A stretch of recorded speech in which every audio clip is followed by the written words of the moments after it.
Hey there, it's Dr. Karen, and I wanted to do something special for everyone today. I just recently opened the School of Clinical Leadership, and I wanted to share a little bit about what's inside the program because I've got some questions about that. So, the School of Clinical Leadership is a program for pediatric therapists who want to move on to the next stage of their career. And so, the purpose of the program is to help clinicians to design a career that is truly their own, that really allows them to serve in a way that helps them to feel aligned and fulfilled in their work. So obviously, we all know that one career path is not right for everybody, and within the clinical fields there tend to be some common paths that people go. However, the people that I know who are the most successful have kind of this nice customized situation that they've created for themselves. And a lot of times it doesn't just involve one thing. A lot of times they're doing a number of different things to earn income and to utilize their skill sets. And so the School of Clinical Leadership is really designed to help people be better leaders so that they can more effectively do all of those things. And so I wanted to just show a little bit about how the program is laid out and what's in here so that you can kind of get the lay of the land. So we just opened the program this week, and I have made some recent changes to the dashboard so that it's easier to navigate. So I wanted to go through some of them so that you can check it out and see what's included. So obviously we have a program navigation guide here. This is just going to show you what goes in the program and where to go when you log in and things like that. But some of the things down here are, I think will help you to kind of tell how the program is laid out and also what you get when you join. So one of the things that is going to be a very important feature of the program is the leadership roundtables. What these are going to be monthly discussions where we are going to talk about different topics related to leadership and advocacy. A lot of times when people are thinking about moving on to the next stage of their career, they don't necessarily go for what they really want because they don't feel like they have the skills and the knowledge to do it.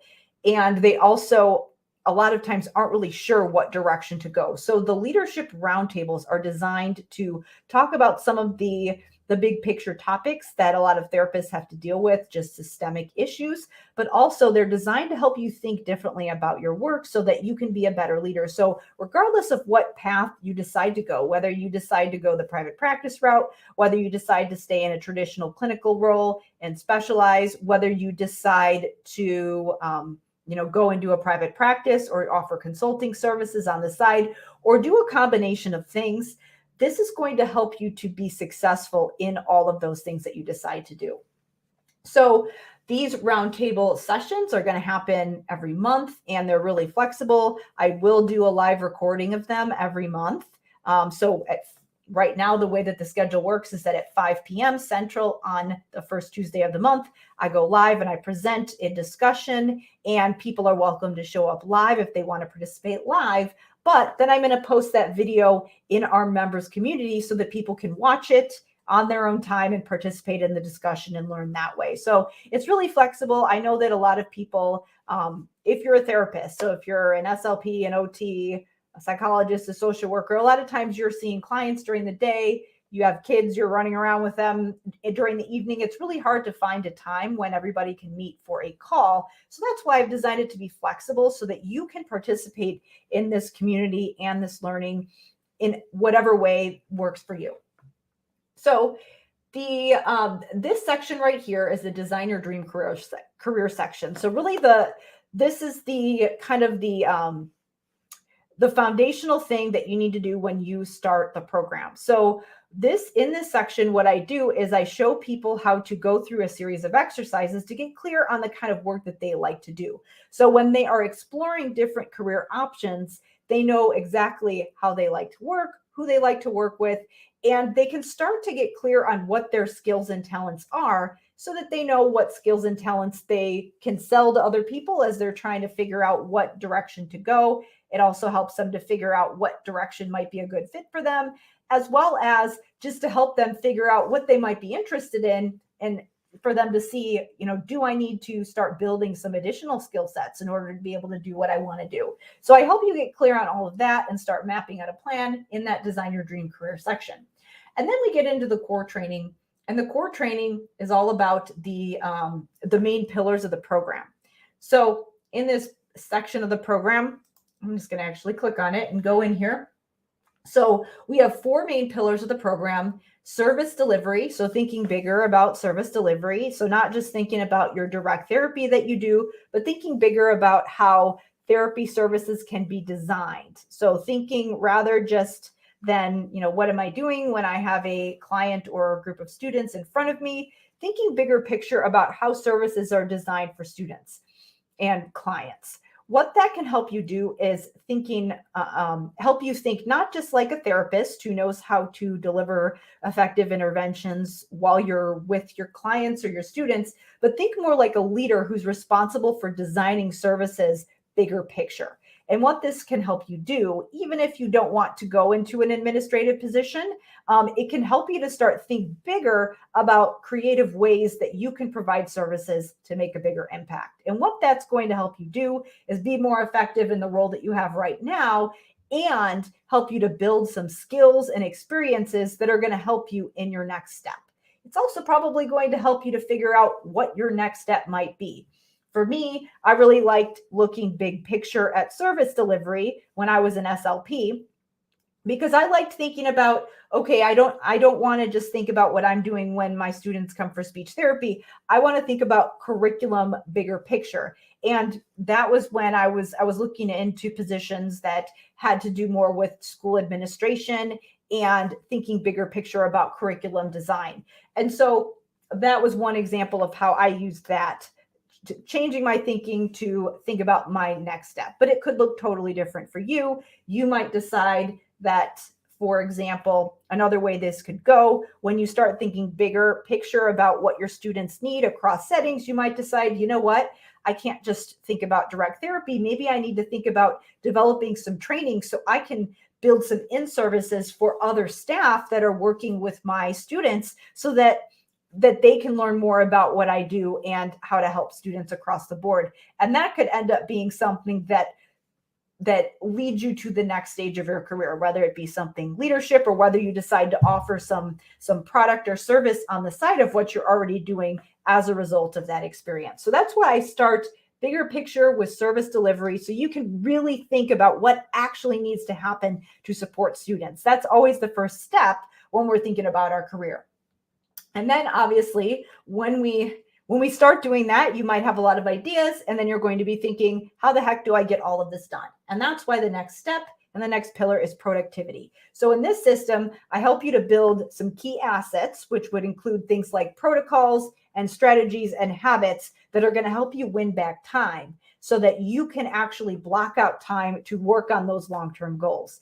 Thinking about your career is an ongoing journey that happens continuously. And so we always need to be thinking about the long-term goals if we want to make steady progress, and not just thinking about what's happening today and what fires am I putting out right now. And so that's why I start, once we start thinking differently about service delivery, you've already gone through the career mapping exercise to kind of get an idea of your skills and your talents. Then we want to think about how to make this happen. And the first way to do that is to create some structure and scaffolding in your routine so that you can get things done. So productivity is the next pillar. And then we have leadership and reform. And this is where we're thinking about these broader, bigger picture issues. If you are going to actually think about that next stage of what you're doing, and you're thinking about how you can make a bigger impact with your clinical work, your clinical skills, you need to develop some other skills outside just therapy techniques. So how to be persuasive when you are talking to administrators and other people that you work with, how to get buy-in, how to design a training in a way that is going to help people to actually implement it. Some of those other soft skills that involve working with people are going to be really important. And also what we also are going to think about in here are some of those bigger picture things going on in society that are impacting what our students are doing. And so all of that's going to be really important in you thinking about what you're doing as a whole as you design your career.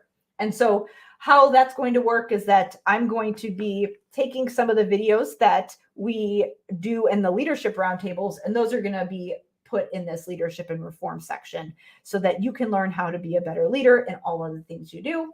And then finally, the last pillar is evidence-based practices. And with this section, because this program is for a lot of different disciplines, it's for a lot of different clinical areas, SLP, OT, PT, social work, and, psychology, all of those things, because this is more focused on career development. Obviously, there are specific clinical areas and specific things relating to your discipline that are going to be important for you. But what we focus on in this program is how to help you to use good processes for whatever it is you're doing so that you can effectively find and evaluate research and lead other people in doing the same. So it's really focused more on the process rather than the content of the research. Having said that, when you watch this section overview, what you're going to find is that I'm going to guide you back out into the main categories to the executive functioning suite. So obviously, because this program is cross-disciplinary, we're not going to just focus on one clinical area, but the one specific technique and area that is relevant to all clinical areas that affects kids across the board is executive functioning. So that's why I've devoted an entire product suite for building those skills. And so what this is going to cover is just the different roles that people have, as well as some specific strategies that you can use in order to support kids. So the whole point of this is so that you have the information, you understand how it works. And yes, your role in the process might be different depending on what your discipline is. You might be in a situation where you're actually doing some of these direct strategies, or you might be in a situation where you're training other people to do those strategies. Or you might be in a position where you're just making sure that all of those things happen and you're just supervising at a higher level. But the main thing is that you need to understand what best practices look like. And so that's why I provided all this information for you here. And then finally, we've got the Rolodex of resources down here that is just going to be those extra tools and tips that I'm going to be adding to. So I am actually going to put a link to the School of Clinical Leadership with the actual sign-up page in the comments and in the description so that you can check out the program and learn more about it. This is something that is going to be a monthly subscription because the content is going to be ongoing and dynamic, and there are going to be dynamic ongoing discussions. It's not a course with a one-time beginning and end to the content. This is going to be an ongoing thing. So it's a subscription. There is a monthly and an annual option. All of that information is on the enrollment page. But the whole point is to help clinicians to feel empowered in their work and to help them build the skills that help them be better leaders so that they can be a leader of other people. But really, that starts with being a leader in your own life and your own career. So I'm super excited to be able to offer this program, and I hope this program tour was helpful. Thanks so much for listening.